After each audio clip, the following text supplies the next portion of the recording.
Bien, la semana pasada veíamos el análisis histórico-cultural y nos faltó ver el contexto literario del libro que vamos a analizar.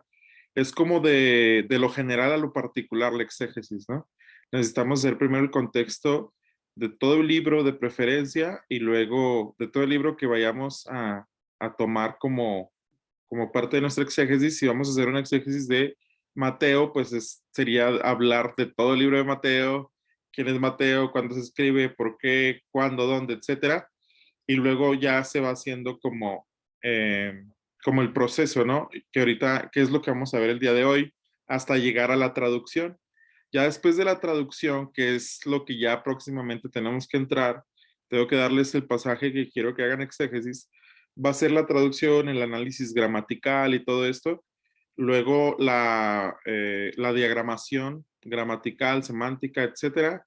Y finalmente se hace, o sea, es como la mitad, vamos como la primera mitad. Y luego se hace un bosquejo y se hace también el ahondar más en ciertas palabras en la traducción. Por ejemplo, sacar una palabra con un significado más amplio, etcétera.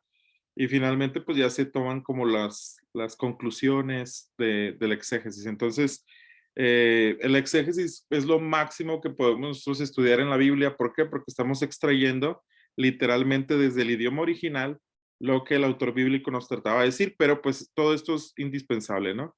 Entonces veíamos la semana pasada que pues para el análisis histórico-cultural se necesita pues hacer ciertas preguntas y de la misma manera el análisis contextual. Entonces serían dos cosas. Una, el análisis histórico-cultural y otra, el análisis contextual. Es decir, la cultura, lo histórico, pero también la redacción, el analizar palabras, el por qué dijo el autor lo que dijo, etcétera. Y pues veamos este ejemplo, ¿verdad? De Proverbios 28 que tenía que ver con los linderos.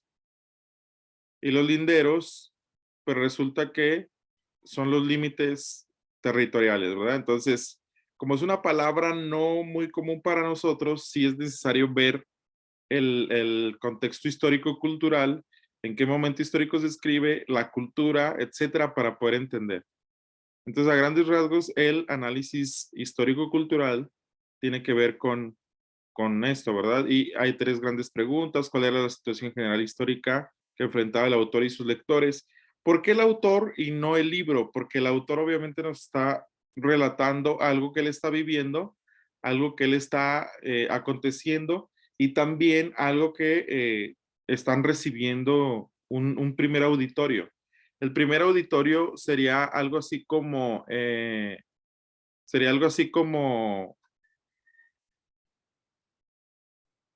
a quiénes les escribe y por qué les escribe. Y por ejemplo, en el caso de la profecía, a veces, no sé si te pasa a ti, ¿verdad? Pero yo lo tenía así como en mente hasta como que después me cayó el 20. A veces en la profecía decimos, es una profecía futuro. Sí, pero obviamente hubo alguien que en ese momento recibieron esas palabras. No sé si me explico. Por ejemplo, cuando Joel 2 dice, en los posteriores días derramaré mi espíritu sobre toda carne. Nos vamos hasta Hechos 2, nos vamos hasta el día de Pentecostés, nos vamos hasta el Nuevo Testamento. Pero obviamente lo que Joel está diciendo lo está dedicando a alguien en ese momento. Entonces, a veces la profecía tiene como que tendemos a pensar que el profeta escribió al futuro nada más, ¿no? Como que el profeta escribió y a ver quién interpretaba el futuro porque pues era para algo más adelante. Sin embargo, se supone que hay alguien que está recibiendo. Entonces, por ejemplo, respecto al ministerio de la mujer, yo le decía a mi esposa, porque ella pues escribe al respecto, ¿no? El ministerio de la mujer, yo le decía, bueno, pero es que en Joel dice que en los posteriores días Dios va a derramar de su espíritu sobre sus siervos y sobre sus siervas. Quiere decir que en el contexto de Joel ya había siervos y siervas reconocidos y que Dios iba a derramar de su espíritu sobre ellos. Entonces, como que es una igualdad, ¿verdad? Más que otra cosa. Entonces, pues bueno, el contexto histórico-cultural nos ayuda a ubicarnos en el momento en que el autor pues escribe. Y pues están las preguntas hacíamos al respecto, ¿no? ¿Cómo era el escritor? ¿Cuál era su trasfondo? Su experiencia espiritual, etcétera. ¿A quién les escribía? ¿Creyentes, no creyentes, apóstatas, etcétera? ¿Cuál era el propósito, la intención? Y si no me La equivoco, Biblia, nos quedamos hasta este video que era el del Evangelio de Juan. el Evangelio según Juan, Vamos a es verlo uno de un los poquito, ya registros lo más vimos, tempranos de la vida de Jesús. pero me pareció interesante ese video porque te va diciendo, te va argumentando quién probablemente era el autor, en qué fechas escribe, etcétera. Entonces, eh, por eso les había puesto este video como El referencia, ¿no? Evangelio según Juan es uno de los registros más tempranos de la vida de Jesús, y al final del libro aprendemos que fue escrito por uno de los seguidores más cercanos de Jesús, llamado el discípulo al que Jesús amaba. Él aparece muchas veces en la narración misma, y hay algo de debate respecto a si es Juan hijo de Zebedeo, uno de los 12, o un Juan diferente que vivió en Jerusalén y que después fue conocido en la iglesia como Juan el anciano. Sea el Juan que sea, el libro incorpora su testimonio ocular y fue diseñado brillantemente con un propósito claro que se declara cerca del final del libro.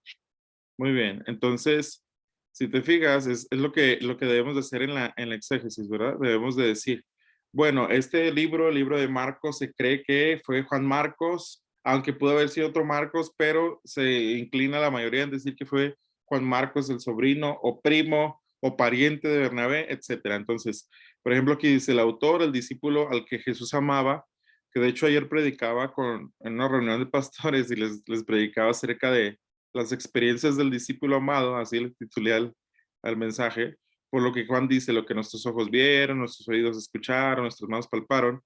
Y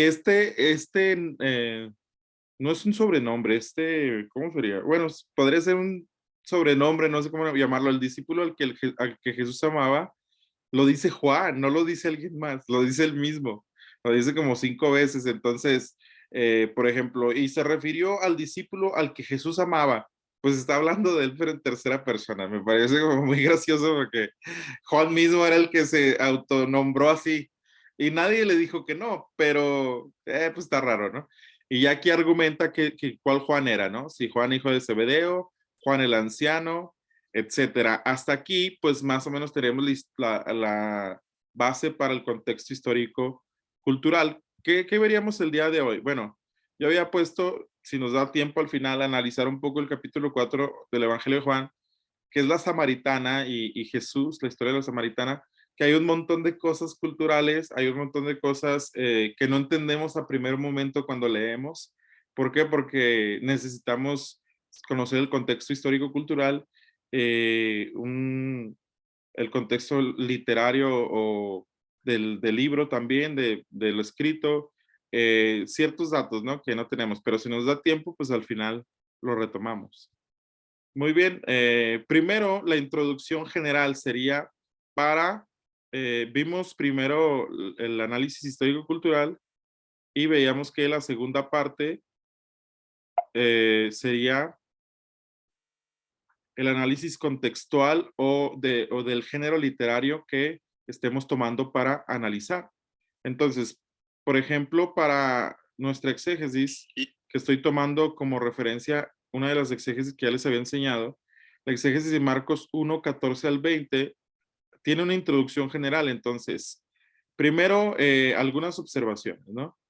En esas observaciones iniciales, lo que se plantea es el Evangelio de Marcos, a diferencia de Mateo y Lucas, nos muestra una biografía de Jesús, no habla de su nacimiento ni de su línea genealógica. El autor narra sobre los hechos de Jesús, su bautismo, sanidades, milagros y enseñanzas. Entonces, vamos a tener 7 pasos para hacer la exégesis y estos son los primeros pasos que vamos a hacer. Las observaciones iniciales, que sería un poquito acerca del libro que estemos tomando para hacer la exégesis. Es lo primero, es lo que vamos a empezar. Así se inicia una exégesis, ¿no? Observaciones iniciales.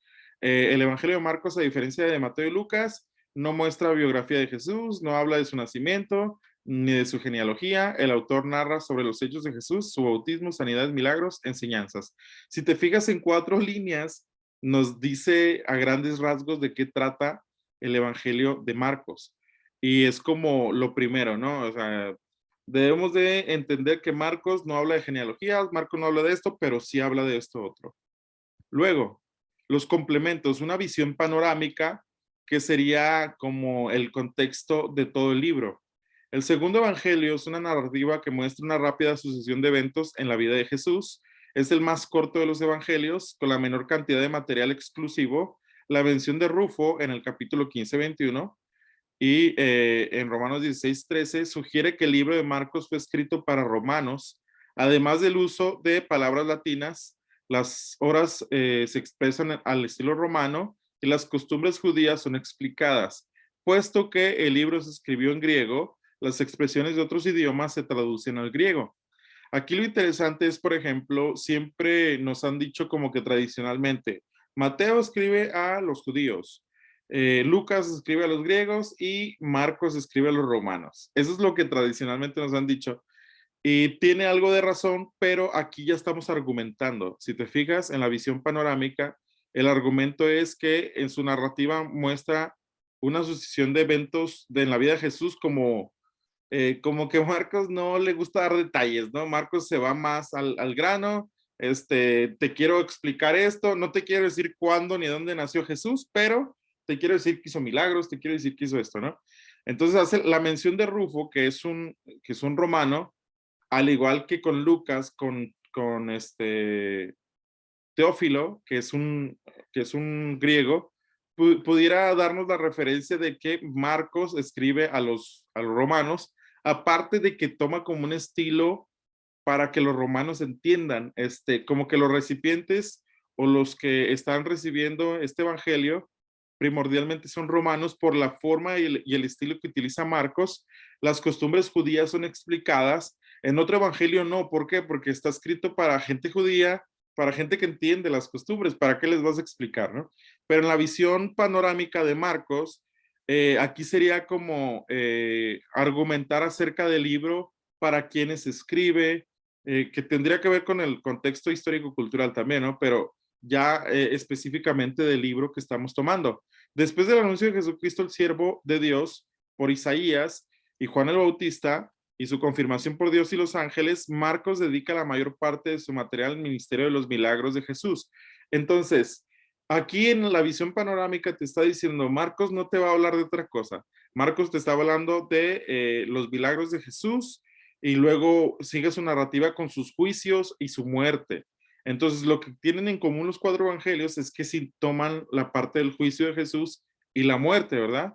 Entonces, el libro concluye con el siervo resucitado. Marco registra algunos acontecimientos de los últimos 40 días de Jesús en la tierra, incluyendo el mandamiento a sus seguidores de ser testigos suyos alrededor del mundo. Entonces, a grandes rasgos, la visión panorámica del libro que estamos tomando lo debemos de sintetizar de esta manera, ¿no? ¿De qué nos habla? ¿A quiénes les habla? ¿Quién probablemente es el autor y por qué? ¿De qué manera se expresa? En el caso del Evangelio de Lucas es un lenguaje como muy refinado. Marcos, pues es un tanto más sencillo, pero él se va directo a lo que quiere tratar. Entonces, los complementos en la visión panorámica de nuestra exégesis sería el libro que yo tomé, por ejemplo, si tú tomas, o si va a ser la carta a Timoteo, o si va a ser, no sé, el libro de Daniel, etcétera. Entonces, tú tienes que dar una visión panorámica del libro para que se entienda. ¿Por qué? Porque vas a extraer, qué es lo que significa exégesis, no extraer eh, acerca de lo que el autor está hablando. Entonces, en todo caso, es de lo general a lo particular. Si te fijas, esto está muy general, ¿no? Por eso es una visión panorámica. Luego, el autor, que tiene que ver con lo que veíamos la semana pasada de el análisis histórico-cultural. El autor fue escrito por Marcos, aunque no hay unidad en cuanto a cuál Marcos fue. La gran mayoría de los críticos entienden que el escritor fue Juan, el que tenía por sobrenombre Marcos, de quien leemos los hechos y quien fue el sobrino de Bernabé. Algunos dicen que es sobrino, otros dicen que es primo, pero bueno, es pariente. Entonces, en el autor, no nada más es poner, fue Marcos, siguiente, ¿verdad? No, es argumentar quién probablemente fue el autor. Si es un autor desconocido, en el caso de la carta a los hebreos, pues todos los probables que hayan podido haber escrito la carta, hay que ponerlos. Se cree que es Pablo por esto, por esto, por esto. Se cree que es Bernabé por esto, por esto, por esto. Se cree que es Apolos por esto, por esto, por esto. Se cree que es Pedro por esto, por esto, por esto. En el caso de que el autor fue escrito por Marcos, y dice que aunque no hay una unidad en cuanto a cuál Marcos fue, la gran mayoría de los críticos entienden que que fue escrito por Juan Marcos. Entonces, al que Pablo menciona también en sus cartas, tráeme a Juan Marcos porque me es útil. Aquí creo que lo que podríamos nosotros hacer un poquito más, mmm, como argumentar mejor a esto, no sé si te hayan dicho, ¿verdad? La gran mayoría de los críticos entienden que fue el escritor Juan o Juan Marcos. Esta frase, la gran mayoría de los críticos, se entiende, es válido, pero también le llaman el autor ausente. No sé si tú has escuchado esto. Porque, por ejemplo, los críticos, ¿cuáles críticos?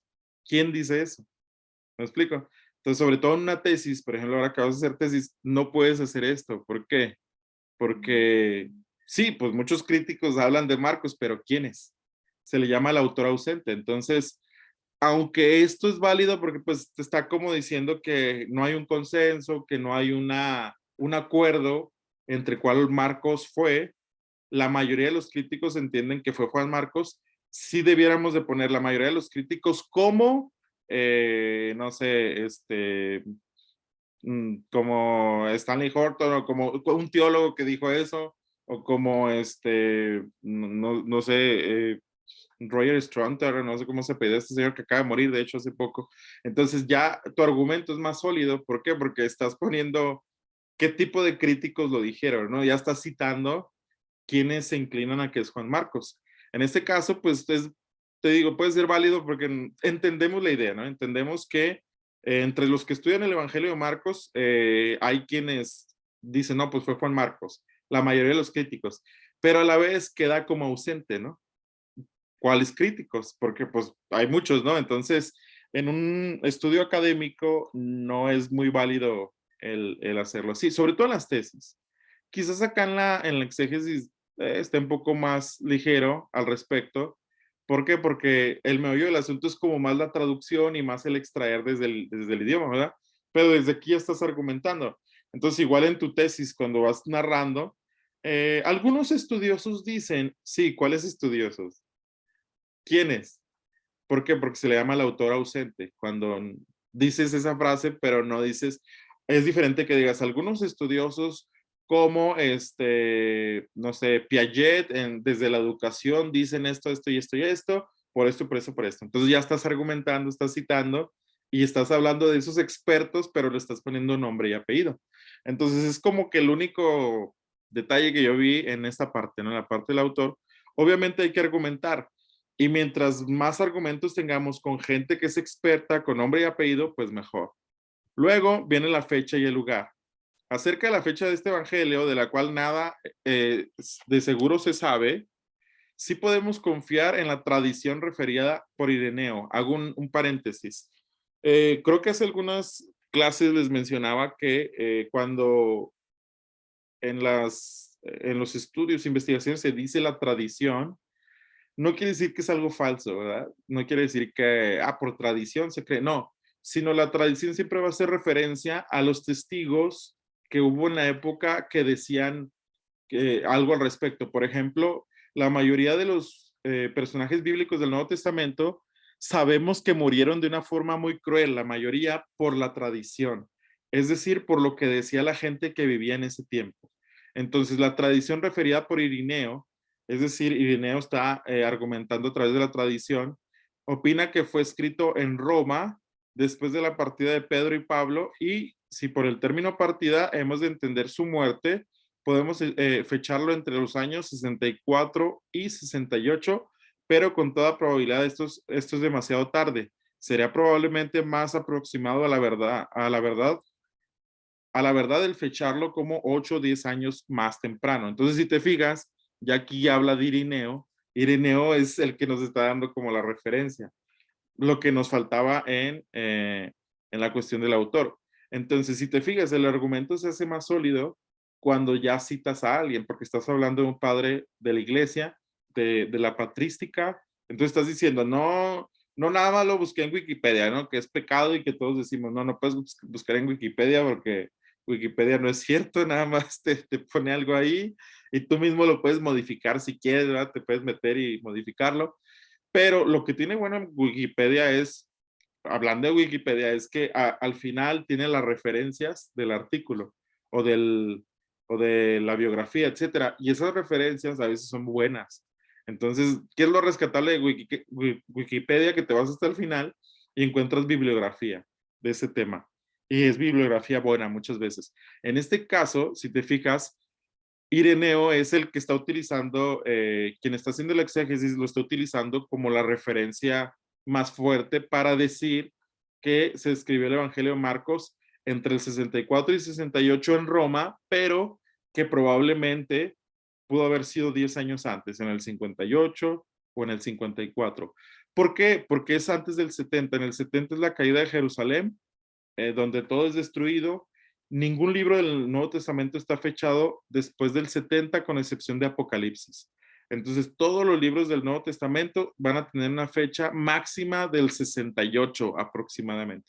Entonces, si te fijas, es una panorámica general y luego ya el autor, la fecha, el lugar, pero con argumentos.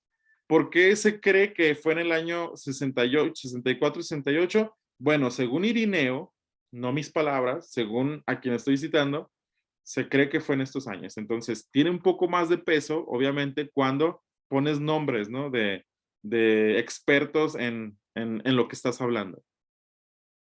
Luego, recipiente, los cristianos en Roma. Ocasión, en el año 64 después de Cristo, Nerón acusó a la comunidad cristiana de prender fuego a la ciudad de Roma y con ese pretexto instigó una fiera persecución en la que perecieron Pablo y Pedro en medio de una iglesia perseguida, viviendo constantemente bajo amenaza de muerte. Marcos escribió sus buenas nuevas o su evangelio. Claramente quiere que sus lectores saquen fuerzas de la vida y del ejemplo de Jesús. Lo que fue cierto para Jesús debía hacerlo también para los apóstoles y discípulos de todas las épocas. En el corazón del Evangelio está el pronunciamiento explícito de que él era necesario, el Hijo del Hombre padecer mucho y ser desechado por los ancianos, por los principales sacerdotes y por los escribas, y ser muerto y resucitar después de 3 días. Este pronunciamiento de sufrimiento y muerte no solo se repite en el 9:31, 10:32, 34, sino que se convierte en una norma del discipulado consagrado. Si alguno quiere venir en pos de mí, niéguese a sí mismo y tome su cruz y sígame. Marcos 8:34, dirige a sus lectores hacia la cruz de Cristo, donde pueden descubrir el sentido y la esperanza de su sufrimiento. Entonces, los recipientes son los cristianos en Roma. ¿Qué les escribe? Si te fijas, todo esto es una síntesis del Evangelio, pero también nos está situando en un momento histórico y cultural, ¿verdad? Nos está hablando de un contexto político. El contexto político es cuando Nerón en el 64 acusa a los cristianos de prender fuego a la ciudad y los empieza a perseguir. En medio de esa persecución es cuando Marcos escribe su evangelio y se los envía a los cristianos que están en Roma, que están literalmente en la boca del león, en la boca del lobo, ¿no? Como se dice coloquialmente. Entonces, si te fijas, lo de recipientes es a quién les escribe, qué les escribe y por qué, pero no es tan extenso, o sea, no, la exégesis no es como que 3 hojas de los recipientes, ¿no? 3 páginas, no. Con este solo fragmento nos está explicando a quiénes y por qué les escribe. Entonces, si te fijas, va de mayor a menor, va de lo general a lo particular, nos está situando. Eso es una exégesis, nos sitúa y luego ya llegas a la traducción finalmente, ¿verdad? El propósito era presentar la persona, obra y enseñanzas de Jesús. Entonces, estos pasos se los voy a dar yo creo que en un formato, les voy a dar un formatito de qué es lo que necesitan para la exégesis. Entonces ya ustedes nada más van haciendo paso por paso, como esto, ¿no? Primer paso, hay que ubicar esto, el contexto histórico, bla, bla, bla. Segundo paso, una visión panorámica. Tercero esto, cuarto esto, y luego ya la traducción, los diagramas, etcétera. Estilo literario. Contexto literario. El Evangelio están compuestos por perícopas, que son unidades individuales de narrativa o enseñanza de las cuales hay diferentes tipos. Hay diferentes características formales y han sido puestas en su contexto presente por los evangelistas. Entonces, el estilo literario de Marcos, a diferencia de otros, son perícopas o son ideas narradas en unidades individuales. Por eso Marcos está como un poquito distinto a los otros evangelios, porque te dice algo, ¿no? Te dice algo y luego termina la idea y acabó eso. Y luego te narra otra cosa, y luego te narra otra cosa. Entonces así se va Marcos.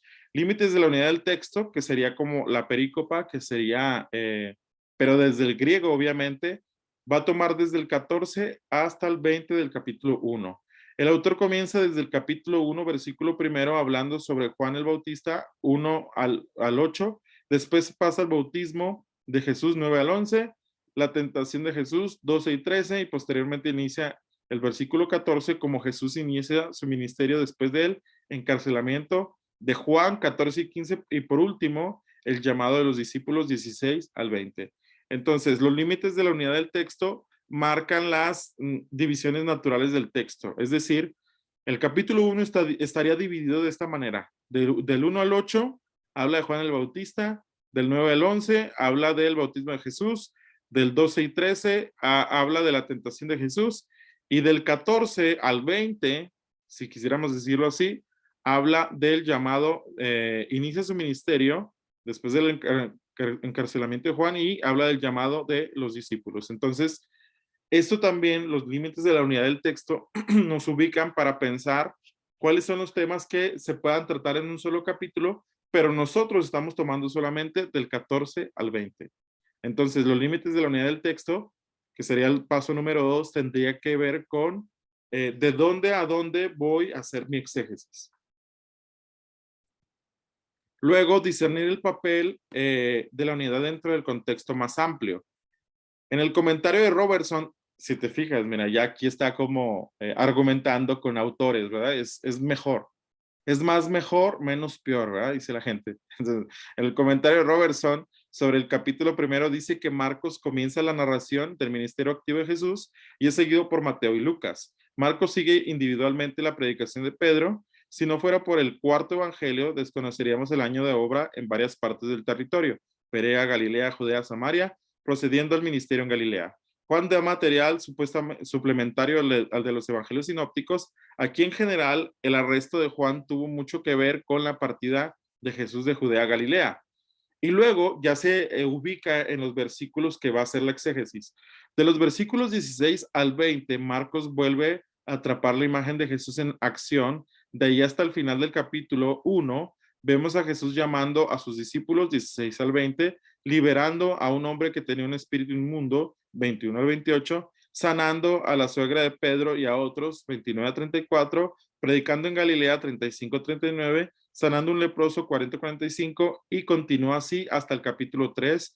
Ya para el capítulo 4, Marcos empieza a escribir las parábolas de Jesús. Entonces, discernir el papel de la unidad dentro del contexto más amplio. Entonces, estás hablando del versículo 16 al 20 del primer capítulo, pero tomas, te vas hasta, quien está haciendo el exégesis se va hasta el capítulo 3. Dice, hasta el capítulo 3 ya cambia de idea completamente. Entonces, se necesita, obviamente, pues, plantear también el contexto. Y finalmente, se llega a la traducción, ¿verdad? Se llega a la traducción.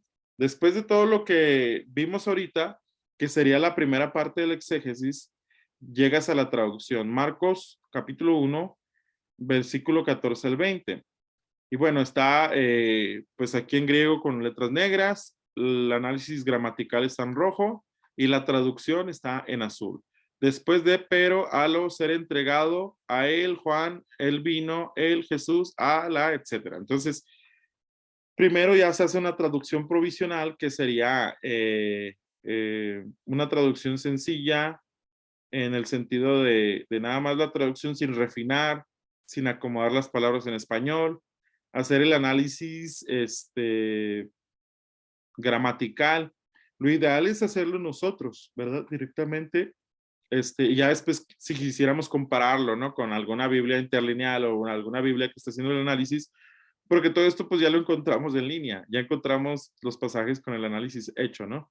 Entonces, mientras ustedes sepan hacer el análisis, sepan que, por ejemplo, meta es una preposición, que esto es una conjunción, ¿verdad? Que esto es un artículo, que esto es un verbo, etcétera. Entonces, mientras ustedes sepan que el análisis gramatical nos ubica en cada palabra en griego y qué significa gramaticalmente, si es un artículo, si es un sustantivo, etcétera, si es un verbo en futuro, en presente. Yo creo que eso es lo ideal para poderlo hacer. Entonces, en ocasiones pudiéramos vernos tentados, ¿no? Pero no, ya lo voy a agarrar así con todo, con todo el análisis gramatical, pero lo ideal es que nosotros lo hagamos. ¿Por qué? Porque en el propósito de la exégesis, al hacer el análisis gramatical o el ubicar cada elemento, pues nos va a ayudar mucho para hacer el diagrama y también para ya la traducción final de nuestro pasaje, porque vamos a entender como que casi cada palabra por palabra, ¿no? Entonces aquí solamente es hasta el versículo 16, del 14 al 16. Obviamente la traducción es hasta el 20, pero puse nada más esta imagen para darnos la idea. Entonces hasta aquí, no sé si tienes dudas, comentarios. Igual la clase está grabada, se los voy a mandar. Y no sé, a lo mejor las presentaciones, si las necesitan o lo requieren, pues se las puedo enviar también. Entonces, hasta aquí el día de hoy tenía planeado el tener la clase. ¿Por qué? Porque íbamos a ver la primera parte de la exégesis, ¿no? Íbamos a ver la introducción general a nuestra exégesis. En este caso es el ejemplo de Marcos 1, 14 al 20. Y pues vemos las observaciones generales, los complementos, una visión panorámica, el autor, por qué creemos que fue Marcos o Juan Marcos. Aquí ya está un poquito pues argumentado, aunque te digo que faltaba como aquí, ¿verdad? Ireneo dice que, muy bien, ya eso nos da más peso. Fecha y lugar, recipientes, cuál es el propósito, el contexto literario, los límites de la unidad del texto, el discernir el papel de la unidad dentro del contexto más amplio y finalmente llegamos a la traducción. Entonces, no sé si tienes dudas, preguntas, comentarios hasta aquí. Fíjese, profe, que está muy, se me hace muy interesante porque, por ejemplo, nos somos muy dados a decir, y otros autores o en otro tiempo, cosas así, y no explicamos. Exacto. Entonces, eso se me hace muy, muy padre, ¿verdad? Porque podemos, la exégesis te da, o sea, así como usted nos lo está dando, paso por paso, nosotros tenemos que explicar, ¿verdad? Cómo es de qué personas estaba hablando en ese momento, el contexto y todo. Pero la pregunta que le quería hacer, ¿exactamente esos puntos son los que usted quiere para la exégesis que vamos a realizar? Sí, es que generalmente son 7 pasos. Aquí Ok. vimos solamente 3 pasos. Mira, me voy a regresar. Por ejemplo, el primer paso serán las observaciones iniciales, ¿no? Observaciones iniciales, bien cortito, el Evangelio de Marcos. Se va bien cosas, así como lo ves, de que son fragmentos, te salen como 30 páginas de una exégesis, la verdad, porque ya al final con la traducción es mucho. Entonces, yo le decía, te decía a ti y le comentaba a Daniela que el curso sugería 6 exégesis. Entonces yo decía, no sé quién puso eso, pero se me hace como que no sabía de qué estaba hablando, ¿no? ¿Por qué? Porque imagínate hacer 6 de 30 páginas. Una exégesis por lo menos te van a salir de 20 a 30 páginas. Entonces, hacer 6 es hacer más que una tesis. ¿Me explico? No sé, supongamos que te salgan 20 páginas por exégesis, 6 por 2, 12, 120 páginas para esta materia. O sea, realmente es mucho. A mí se me hacía, con que hagan una, pero que la hagan bien, ya me voy por bien servido. ¿Por qué? Porque se van a saber los pasos de la exégesis y van a saber cómo hacerla. Eso es el meollo del asunto de esta materia, ¿no? ¿Cómo hago una exégesis del Nuevo Testamento? Pues bueno, primero las observaciones iniciales, paso 1. Luego, paso 2, los complementos. En los complementos que encontramos, una visión panorámica del Evangelio de Marcos, obviamente, después del anuncio de Jesucristo, el siervo de Dios, bla, bla, bla, se está argumentando, ¿no? Autor, fecha y lugar, recipientes, quiénes son los que reciben el Evangelio de Marcos, los cristianos que están en Roma. ¿Cuál es la ocasión? Bueno, en el año 64 y nos ubica también, si te fijas, históricamente, culturalmente y políticamente. Hay una persecución por un político que es Nerón y sucede esto y esto, esto. Dentro de ese contexto es cuando Marcos les manda el Evangelio. ¿Cuál es el propósito? Presentar la persona y obra y enseñanza de Jesús. Y luego el estilo literario, que sería el contexto literario. El Evangelio está compuesto por perícopas. ¿En qué estilo está el escrito? ¿En qué estilo está escrito el libro del que yo estoy tomando para hacer un exégesis? Luego, 2, límites de la unidad del texto, que sería la perícopa. Marcos 1, 14 al 20. Y finalmente el paso 3, que es lo que estamos viendo hasta hoy, nada más al paso 3, discernir el papel de la unidad dentro del contexto más amplio. Entonces, ya si te fijas aquí también, pues está como argumentando. En el comentario de Robertson, que era lo que te decía, sí necesitamos argumentar, sobre todo con algún autor, porque le da peso, o sea, no estoy nada más escribiendo, estoy argumentando. Estoy argumentando que Marcos esto y esto y esto porque Robertson lo dice o porque no son mis ideas, ¿no? Entonces, en el caso igual, esto también te va a servir mucho para tu tesis. ¿Por qué? Porque el caso ¿cómo lo puedo decir? El autor ausente, como tú decías, es que varios autores hablan siempre nosotros lo usamos como para decir, tenemos una idea de que hay gente que habló de eso, pero no te estoy diciendo quiénes hablaron de eso. Entonces, en este caso, en el comentario de Robertson sobre el capítulo primero dice que Marcos, aquí si te fijas, hay un argumento con un autor. Entonces, de hecho, eso te va a servir mucho para tu tesis porque te va a dar más escrito a tu tesis. O sea, no es lo mismo que digas, varios comentarios hablan del capítulo que no sé qué, a que digas, en el comentario de Robertson dice esto y esto y esto, pero Gordon Fee, por ejemplo, habla de esto y de este otro. Pero John Piper dice que Marcos, entonces ya estás hablando de 3 autores diferentes, estás argumentando y obviamente tu escrito va a aumentar. Entonces, a veces lo que queremos en la tesis y en los escritos es escribir y que se haga mucho, ¿verdad? Porque en estos 90 páginas para mi tesis, una idea, ¿no? Entonces, necesitamos escribir para ir llenando. Entonces, el argumentar a través de los autores le va a dar más peso a nuestro argumento y también es el estilo académico para hablar de algo, ¿no? Entonces, estamos hablando académicamente. Un exégesis es un estudio académico. ¿Por qué? Porque si alguien te cuestiona ciertas cosas, tú dices, no, es que en la exégesis que realicé, pues es un estudio de investigación que lleva una metodología y que lleva muchos argumentos y que estás argumentando desde el idioma original, en este caso desde el griego, ¿no? Entonces, por eso es pues muy interesante, ¿no? Como si te fijas, los primeros 3 pasos nos dan como un colchoncito, como un argumento, como una base para lo que va a venir a ser, para lo que vamos a hacer con la traducción y después de la traducción vamos a argumentar desde el griego.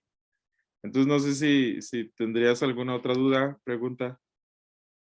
No, hermano, todo bien. Muy bien, entonces hasta aquí le dejamos. Espero que Daniela esté bien. Nos vemos, Clarisa, el próximo martes, si Dios nos permite. Vamos a seguir con los pasos y también necesitamos tomar un tiempo para ver lo de la diagramación, como para refinarlo. Pero estoy viendo si vemos primero los pasos y luego ya la refinación, la diagramación, perdón, o si vemos primero una cosa o la otra, pero estamos también en eso. Entonces estamos ya con los pasos y les voy a dar su pasaje. Espero ya la próxima semana tenerlo bien ubicado el pasaje que quiero que ustedes hagan exégesis para que ya tengan su pericopa en griego y vayan haciendo la traducción y vayan avanzando. Muy bien. Ok, profe, muchas gracias. Hasta ahorita por eso la tarea, no hemos llegado a la tarea, pero ya vamos a llegar. La tarea va a ser el exégesis y va a ser mucho, sí va a ser mucho, pero bueno. Igual, a lo mejor alguna otra tarea también, alguna lectura que quisiera que leyeran, etcétera. Entonces, muy bien, nos vemos la semana que entra. Dios te bendiga y que estén bien. Gracias, profe. Dios lo bendiga. Bye. Bye. Bye.